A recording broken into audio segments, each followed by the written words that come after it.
అందరికీ నమస్కారం. చారిత్రక సాక్ష్యాల సాక్షిగా నిలిచే ఏఎస్ఎం థాట్స్ తెలుగు ఛానల్కు స్వాగతం.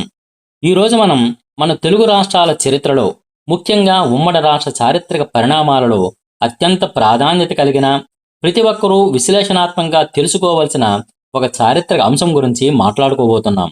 అదే ముల్కీ ఉద్యమం. ఇది ఒక ప్రాంత పరిపాలన, చట్టాలు మరియు స్థానిక ఉద్యోగాల నియమ నిబంధనల చుట్టూ సాగిన ఒక చారిత్రక అధ్యాయం. అసలు ఈ ముల్కీ నిబంధనలు ఎప్పుడు మొదలయ్యాయి? దీని వెనుక ఉన్న పరిపాలనా నేపథ్యం ఏమిటి? అలాగే నాటి రోజుల్లో వచ్చిన కొన్ని నిరసన నినాదాల వెనుక ఉన్న అసలు సామాజిక కథ ఏంటో ఈరోజు మనం ఎవరి మనోభావాలు దెబ్బతినకుండా పూర్తి వివరాలు తెలుసుకుందాం. కాబట్టి ఈ చారిత్రక ప్రయాణాన్ని ఎక్కడా స్కిప్ చేయకుండా ఆఖరి వరకు చాలా జాగ్రత్తగా వినండి. మిత్రులారా, మొదటగా మనం అసలు ఈ ముల్కీ అనే పదం ఎక్కడ నుండి వచ్చింది, దీని చట్టపరమైన అర్థం ఏమిటో స్పష్టంగా తెలుసుకోవాలి. ఉర్దూ భాషలో ముల్క్ అంటే దేశం లేదా ఒక నిర్దేశిత రాజ్యం అని అర్థం. ఆ ముల్కుకు చెందినవాడు అంటే ఆ పరిధిలో పుట్టి పెరిగిన స్థానికుడని చట్టబద్ధంగా ముల్కీ అని పిలుస్తారు. మరి అదేవిధంగా ఆ పరిపాలనా పరిధికి వెలుపల నుండి వచ్చిన వ్యక్తిని అంటే స్థానికేతరుడిని గైర్ ముల్కీ లేదా నాన్ ముల్కీ అని పిలుస్తారు. స్థానికులకు ఉద్యోగ విద్యా అవకాశాలలో ప్రాధాన్యత ఇవ్వాలనే చట్టబద్ధమైన నిబంధనల చుట్టూ సాగిన పరిణామాలే ఈ ముల్కీ ఉద్యమం. దీనికి వందల ఏళ్ల సుదీర్ఘమైన చరిత్ర ఉంది.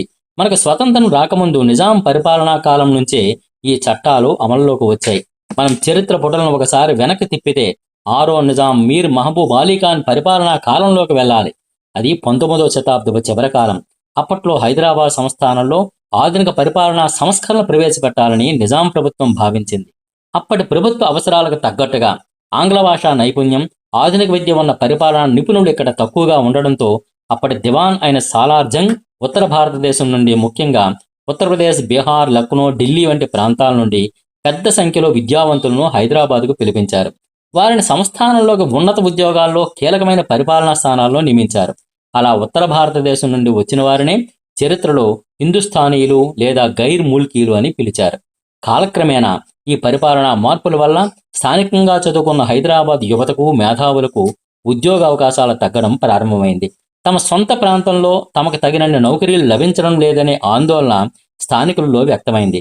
దీనితో స్థానిక యువత హైదరాబాద్ వాసులకే అనే నినాదంతో తమ హక్కుల కోసం శాంతియుత ఆందోళనలు చేపట్టారు. స్థానిక ప్రజల ఆందోళనలో న్యాయాన్ని ఆరో నిజాం మహబూబ్ అలీ ఖాన్ గుర్తించారు. తమ సంస్థానంలోని ప్రజల ప్రయోజనాలను కాపాడాలనే ఉద్దేశంతో ఆయన 1888లో ఒక చారిత్రాత్మక అధికారిక ఉత్తర్వును జారీ చేశారు. దాన్నే 1888 ముల్కీ ఫర్మానా అంటారు. ఈ ఫర్మానా ప్రకారము హైదరాబాద్ సంస్థానంలో కనీసం 12 సంవత్సరాల నిరంతరాయంగా నివసించిన వారిని ముల్కీలుగా గుర్తించి ప్రభుత్వ ఉద్యోగాలలో మొదటి ప్రాధాన్యత ఇవ్వాలని చట్టం చేశారు. ఆ తర్వాత వచ్చిన 7వ నిజాం మీర్ ఉస్మాన్ అలీ ఖాన్ కూడా 1919లో ఈ చట్టాన్ని మరింత బలోపేతం చేస్తూ మరో ప్రసిద్ధ ముల్కీ ఫర్మానాను విడుదల చేశారు. దీని ద్వారా స్థానికుల ఉద్యోగ హక్కులను ఒక స్పష్టమైన చట్టబద్ధమైన రక్షణ లభించింది. అయితే 1947లో భారతదేశానికి స్వతంత్రం వచ్చిన తర్వాత పరిస్థితులు వేగంగా మారాయి. 1948 సెప్టెంబర్లో హైదరాబాద్ సంస్థానం భారతదేశంలో విలీనమైంది. నిజాం పాలన ముగిసి కేంద్ర ప్రభుత్వ ఆధ్వర్యంలో జేఎన్ చౌదరి నేతృత్వంలో మిలిటరీ పాలన, ఆ తర్వాత వెల్లోడి నేతృత్వంలో సివిల్ ప్రభుత్వం ఏర్పడ్డాయి. ఆ సమయంలో హైదరాబాద్ రాజ్యంలో పరిపాలన ప్రజాస్వామీకరించడానికి, విద్యా వ్యవస్థను విస్తరించడానికి ఉర్దూ స్థానంలో ఇంగ్లీష్, తెలుగు తెలిసిన సిబ్బంది అవసరం చాలా ఎక్కువగా ఏర్పడింది. ఆ రోజుల్లో హైదరాబాద్ ప్రాంతంలో ఆధునిక విద్యా సంస్థలు, సాంకేతిక శిక్షణ తక్కువగా ఉండడం వల్ల ఆ లోటును భర్తీ చేయడానికి పక్కనే ఉన్న మద్రాస్ ప్రెసిడెన్సీ ఆంధ్ర ప్రాంతం నుండి విద్యావంతులైన ఉపాధ్యాయులను, అధికారులను పెద్ద సంఖ్యలో ఇక్కడ ప్రభుత్వ శాఖల్లో నియమించారు. ఈ క్రమంలో ఒక చిన్న చట్టపరమైన సమస్య తలెత్తింది. నిజాం కాలం నాటి ముల్కీ నిబంధనలు అప్పటికీ చట్ట ప్రకారం అమల్లో ఉన్నాయి. ఆ నిబంధనల ప్రకారము స్థానికేతరులకు ఉద్యోగాలు ఇవ్వకూడదు. ఒకవేళ అత్యవసర పరిస్థితుల్లో ఇవ్వాల్సి వస్తే కొన్ని ప్రత్యేక అనుమతులు ఉండాలి. కానీ పరిపాలన అత్యవసరాల వల్ల మరియు కొంతమంది వ్యక్తులు స్థానిక నియమాలను సరిగ్గా పాటించకపోవడం వల్ల స్థానికులకు దక్కాల్సిన ఉద్యోగ అవకాశాలు ఇతరులకు వెళ్తున్నాయనే భావన ఇక్కడ నిరుద్యోగ యువతలో పెరిగింది. దీనివల్ల 1952లో హైదరాబాద్ రాష్ట్రంలో ఒక ఉధృతమైన స్థానిక ఉద్యోగాల రక్షణ ఉద్యమం లేదా 1952 ముల్కీ ఉద్యమం వెల్లువెత్తింది. ఈ ఉద్యమం మొదట వరంగల్లో విద్యార్థుల ఆధ్వర్యంలో ప్రారంభమై ఆ తర్వాత హైదరాబాద్ నగరానికి పాకింది.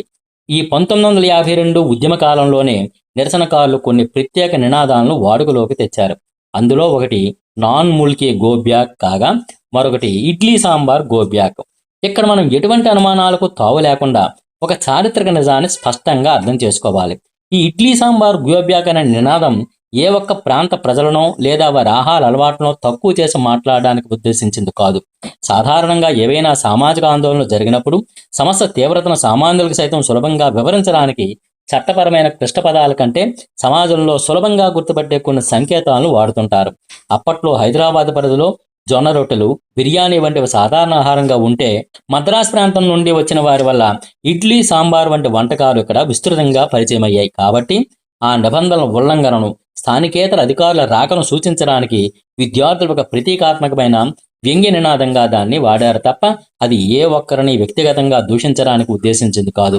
పరిపాలనా చట్టాలను గౌరవించాలనే డిమాండ్ను వినిపించడానికి ప్రజల్లోకి తీసుకెళ్లిన ఒక జనాకర్షణ నినాదం మాత్రమే అది.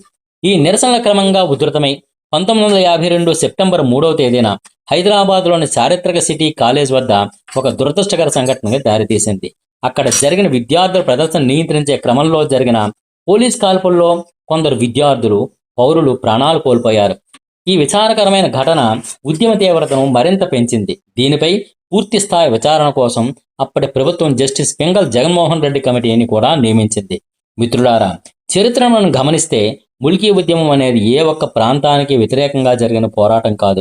అది కేవలం తమ చట్టబద్ధమైన స్థానిక హక్కులను, ఉద్యోగ అవకాశాలను కాపాడుకోవడం కోసం అక్కడ ప్రజలు చేసిన ఒక చట్టబద్ధమైన ఆందోళన. ఈ ముల్కీ నిబంధన స్ఫూర్తి మరియు దాని చుట్టూ జరిగిన పరిణామాలే తర్వాత కాలంలో 1956లో ఆంధ్రప్రదేశ్ ఏర్పడినప్పుడు పెద్ద మనుషుల ఒప్పందంతో స్థానిక రక్షణలకు దారితీశాయి.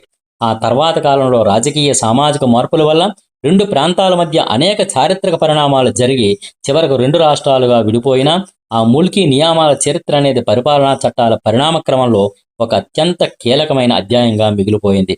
ఈరోజు రెండు రాష్ట్రాల్లోని తెలుగువారంతా ఎంతో సఖ్యతతో, పరస్పర గౌరవంతో ముందుకు సాగుతున్నారు. కాబట్టి చరిత్రను చదివేటప్పుడు దాన్ని ఒక పాఠంగా, ఆనాటి చట్టపరమైన అవసరాల కోణంలోనే చూడాలి తప్ప ప్రాంతీయ విభేదాలకు తావివ్వకూడదు. మరి చట్టబద్ధమైన మరియు చారిత్రక కోణంలో విశ్లేషించిన ఈ సమాచారం మీకు ఎలా అనిపించిందో కింద ఉన్న కామెంట్ సెక్షన్లో తప్పకుండా మీ విలువైన అభిప్రాయాన్ని పంచుకోండి. ఈ వీడియోలో నిష్పాక్షికమైన సమాచారం మీకు నచ్చినట్లయితే మన చారిత్రక సత్యాలను అందరికీ సరైన రీతిలో తెలియజేయడం కోసం ఈ వీడియోను వెంటనే లైక్ చేయండి. అలాగే మీ స్నేహితులకు, ముఖ్యంగా విద్యార్థులకు మరియు పోటీ పరీక్షలకు ప్రిపేర్ అవుతున్న అభ్యర్థులకు ఈ చారిత్రక సమాచారం ఎంతో ఉపయోగపడుతుంది. కాబట్టి వారందరికీ ఈ వీడియోను తప్పకుండా షేర్ చేయండి. ఇలాంటి మరిన్ని ఆసక్తికరమైన, నిష్పాక్షికమైన చారిత్రక విశేషాలు, కథనాలు మిస్ కాకుండా చూడాలనుకుంటే ఈ ఏఎస్ఎం థాట్స్ తెలుగు ఛానల్ను ఇప్పుడే సబ్స్క్రైబ్ చేసుకోండి. పక్కనే ఉన్న బెల్ ఐకాన్ క్లిక్ చేయడం మర్చిపోకండి. అంతవరకు సెలవు. నిరంతరం చరిత్రను స్మరిస్తూ తెలుగువారి ఆత్మబంధాన్ని గౌరవిస్తూ ముందుకు సాగుదాం. ధన్యవాదాలు.